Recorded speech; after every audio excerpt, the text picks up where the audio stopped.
નમસ્કાર મિત્રો, સ્વાગત છે આપનું નાની સ્ક્રીનમાં મોટા સમાચારની દુનિયામાં એટલે કે તાતની વાત યુટ્યુબ ચેનલમાં। મિત્રો, આ ચેનલમાં તમને મળશે આજના મુખ્ય સમાચાર, ગુજરાતની તમામ મહત્વપૂર્ણ ઘટનાઓ, રાજકારણ, ક્રાઇમ, સરકારી નિર્ણયો, બિઝનેસ અપડેટ્સ અને સામાજિક મુદ્દાઓ પર સંતુલિત અને સ્પષ્ટ અને સીધી વાત। મિત્રો, મારો એક જ મકસદ છે કે તમને ખોટી અપેક્ષાઓ વિના, ખોટી અપીલ વિના માત્ર સાચી માહિતી આપવી। જો તમારે ગુજરાતની પળે પળના સમાચાર જાણવા હોય તો આ ચેનલને સબસ્ક્રાઇબ કરો, બેલ આઇકન ઓન કરો, લાઈક કરો અને તાતની વાત યુટ્યુબ ચેનલ સાથે જોડાઈ જાઓ। આવો શરૂ કરીએ આજની વાત। તો મિત્રો, આજના અગત્યના સમાચાર પર નજર કરીએ એ પહેલા આજની હવામાન આગાહી શું કહે છે અને નક્ષત્રો પ્રમાણે વરસાદની શું આગાહી છે એના વિશે મિત્રો આજે વાત કરીશું। મિત્રો, ચાલુ વર્ષના ચોમાસામાં વરસાદની વધઘટ વચ્ચે ખેડૂતો અને સામાન્ય જનતાની મીટ હવે ઓગસ્ટ મહિનાના વરસાદ પર મંડાયેલી છે। જ્યોતિષશાસ્ત્ર અને પ્રાચીન વર્ષા વિજ્ઞાન અનુસાર આગામી દિવસોમાં સૂર્યના નક્ષત્ર પરિવર્તનો રાજ્યમાં વરસાદની સ્થિતિ સ્પષ્ટ કરવાના છે। સાબરકાંઠા સહિત સમગ્ર ગુજરાતમાં આગામી વરસાદી રાઉન્ડ કેવો રહેશે અને કયા નક્ષત્રો ખેતી માટે લાભદાયી સાબિત થશે તે અંગે હિંમતનગરના જાણીતા જ્યોતિષાચાર્ય વિસ્તૃત માહિતી આપી છે। તો મિત્રો, હવે આવનારા નક્ષત્ર એટલે કે આશ્લેષા નક્ષત્રની વાત કરીએ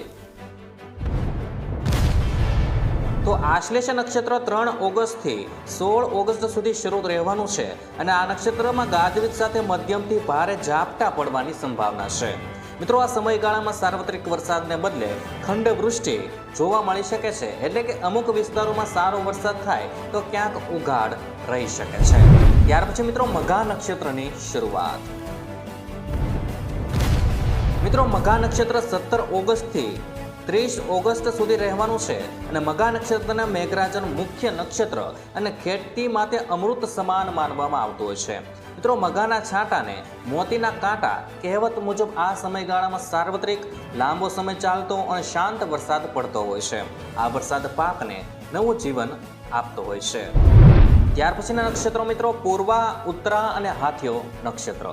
મિત્રો, પૂર્વા અને ઉત્તરા ફાલ્ગુની નક્ષત્ર 31 ઓગસ્ટથી 26 સપ્ટેમ્બર સુધી ચાલવાના છે અને આ સમયગાળામાં પાછોતરો વરસાદ થાય છે। ક્યારેક તડકો અને ક્યારેક વરસાદ એવો માહોલ સર્જાશે મિત્રો જે નદી નાળાના અને ડેમમાં નવા નીર લાવવામાં મદદરૂપ થતો હોય છે। જ્યારે મિત્રો, હસ્ત નક્ષત્ર એટલે કે હાથીઓ નક્ષત્ર 27 સપ્ટેમ્બરથી 9 ઓક્ટોબર સુધી ચાલવાનો છે અને બદલી વાક્ય મુજબ જો આ હાથીઓ વરસે તો ચોમાસું 16 આની ગણાય છે અને આ નક્ષત્રમાં વીજળીના ભારે કડાકા ભડાકા સાથે અચાનક અને ધોધમાર વરસાદ તૂટી પડે છે, જે ચોમાસાની વિદાયનો અંતિમ રાઉન્ડ મોટો રાઉન્ડ ગણાતો હોય છે। જો કે મિત્રો, ખેડૂતોને સલાહ પણ આપવામાં આવતી હોય છે, જેમાં ખાસ કરીને જ્યોતિષીય ગણતરીઓ અને નક્ષત્રોના વાહન દર્શાવે છે કે ઓગસ્ટના મધ્યમથી શરૂ થતા મઘા નક્ષત્ર ગુજરાતના ખેડૂતો માટે અત્યંત લાભદાયી સાબિત થવાનું છે। ગ્રહોની અનુકૂળ સ્થિતિ સારો અને ખેતીલાયક વરસાદ લાવશે, જે પાકના પોષણ અને વૃદ્ધિ માટે ઉત્તમ રહેવાનો છે। મિત્રો, આગામી મઘા નક્ષત્ર અને હસ્ત નક્ષત્રો ખેતી માટે ગેમ ચેન્જર સાબિત થઈ શકે છે। ખેડૂત મિત્રોએ નક્ષત્રોની આ ગણતરીઓ અને હવામાન વિભાગની આગાહીનો સમન્વય સાથે વાવણી, ખાતર અને દવાનો છંટકાવ કરવાનું આયોજન કરવું હિતાવહ ગણાવ્યું છે। ત્યારબાદ મિત્રો, મહત્વના સમાચાર વિશે આગળ વાત કરીએ તો સરકારી કર્મચારીઓની રજાઓ રદ। મિત્રો, સુરતમાં ભારે વરસાદને લઈ કલેક્ટરે મોટો નિર્ણય લીધો છે। સરકારી અધિકારીઓ અને કર્મચારીઓની તમામ રજાઓ રદ કરવામાં આવી છે। તમામ અધિકારીઓને તાત્કાલિક હેડક્વાર્ટર પર હાજર રહેવાનો આદેશ આપવામાં આવ્યો છે। આપત્તિની સ્થિતિને પહોંચી વળવા વહીવટીતંત્ર સંપૂર્ણ એક્શન મોડમાં છે। સુરતમાં 2 દિવસ માટે તમામ કારખાના બંધ રાખવાનો હુકમ કરવામાં આવ્યો છે અને નાગરિકોની સુરક્ષા અને રાહત કામગીરી માટે તંત્ર સતત કાર્યરત બન્યું છે। ત્યારબાદ મિત્રો, મહત્વના સમાચાર વિશે આગળ વાત કરીએ તો રાજ્ય સરકારનો મોટો નિર્ણય। મિત્રો, વહીવટમાં વધુ ઝડપ અને કાર્યક્ષમતા લાવવા ગુજરાત સરકારે મહત્વપૂર્ણ નિર્ણય લીધો છે। રાજ્ય સરકારે જિલ્લા કલેક્ટરોને જિલ્લા કક્ષાએ ફરજ બજાવતા વર્ગ 3ના મહેસૂલી કર્મચારીઓની આંતરિક બદલી કરવાની સત્તા સોંપી છે। આ નિર્ણયથી સ્થાનિક જરૂરિયાત અનુસાર માનવબળનું અસરકારક આયોજન શક્ય બનવાનું છે, સાથે જ વહીવટી કામગીરી વધુ ઝડપી બનશે અને નાગરિકોને મળતી સેવાઓની ગુણવત્તા તથા કાર્યક્ષમતામાં પણ નોંધપાત્ર સુધારો થવાની અપેક્ષા। ત્યારબાદ મિત્રો, મહત્વના સમાચાર વિશે આગળ વાત કરીએ તો મધ્યાહન ભોજનમાં ચિકન બિરયાની મળશે। મિત્રો, તમિલનાડુના મુખ્યમંત્રી વિજય થાલાપતિની સરકાર રાજ્યની મધ્યાહન ભોજન યોજનામાં અઠવાડિયામાં એક વખત ચિકન બિરયાની પીરસવાની દરખાસ્ત વિચાર કરી રહી છે. આ પહેલનો મુખ્ય હેતુ વિદ્યાર્થીઓને વધુ પૌષ્ટિક અને આકર્ષક ભોજન પૂરું પાડવાનો છે. દરખાસ્ત હાલમાં વિચારણા હેઠળ છે.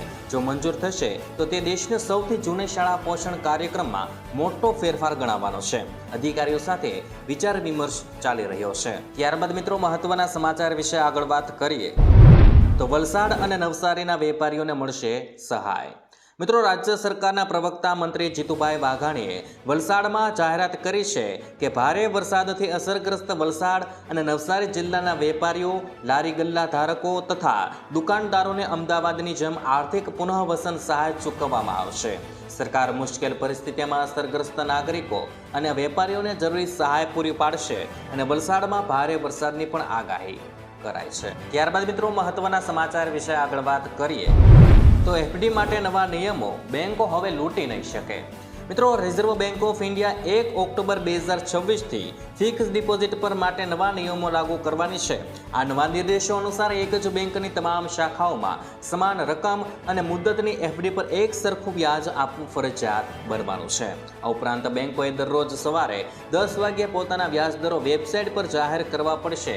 મિત્રો, 3 કરોડ કે તેથી વધુની બલ્ક એફડીના વ્યાજદરો પણ હવે સંપૂર્ણ પારદર્શક રીતે જાહેર કરવાના રહેશે. ત્યાર પછી મિત્રો, મહત્વના સમાચાર વિશે આગળ વાત કરીએ તો આજની પરીક્ષાઓ સ્થગિત.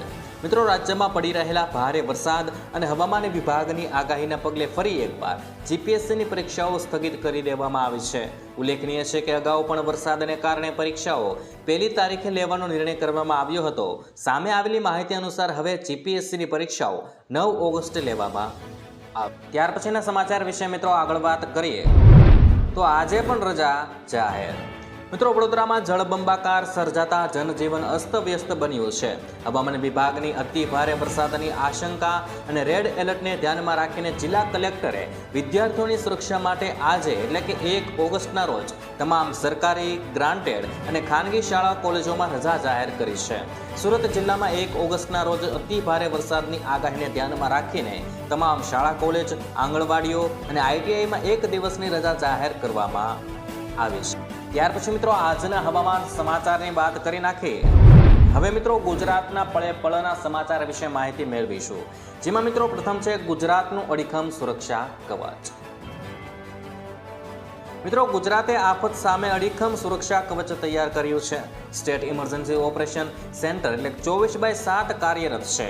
અત્યાધુનિક ટેકનોલોજી અને રિયલ ટાઈમ સંકલન દ્વારા ત્વરિત રાહત તથા બચાવ કામગીરી હાથ ધરાય છે. મિત્રો, સચેત પ્રણાલી મારફતે નાગરિકોને અત્યાર સુધીમાં 286 કરોડથી વધુ SMS મોકલાયા છે અને કટોકટીમાં મદદ માટે રાજ્ય કક્ષાએ 10,070, 51,900 અને જિલ્લા કક્ષાએ 10,77 હેલ્પલાઇન નંબર સતત કાર્યરત થઈ રહ્યો છે. ત્યારબાદ મિત્રો, મહત્વના સમાચાર વિશે આગળ વાત કરીએ તો ચાંદીના ભાવમાં 13,000 રૂપિયાનો ઘટાડો. મિત્રો, સોના ચાંદીના ભાવમાં ફરી ફેરફાર જોવા મળી રહ્યો છે. IBGAની વેબસાઇટ મુજબ 24 કેરેટ સોના 10 ગ્રામનો ભાવ 177 રૂપિયાનો વધારો થતા ભાવ 1.42 લાખ પર પહોંચી ગયો છે. બીજી તરફ ચાંદીના ભાવમાં 789 રૂપિયાનો ઘટાડો નોંધાઈને ચાંદી 2.17 લાખ રૂપિયા પ્રતિ કિલોગ્રામ થયું છે. મિત્રો, વર્ષ 2026માં અત્યાર સુધીમાં સોનું લગભગ 9,000 રૂપિયા મોંઘું થયું છે, જ્યારે ચાંદીના ભાવમાં 13,000 રૂપિયાનો ઘટાડો નોંધાયો.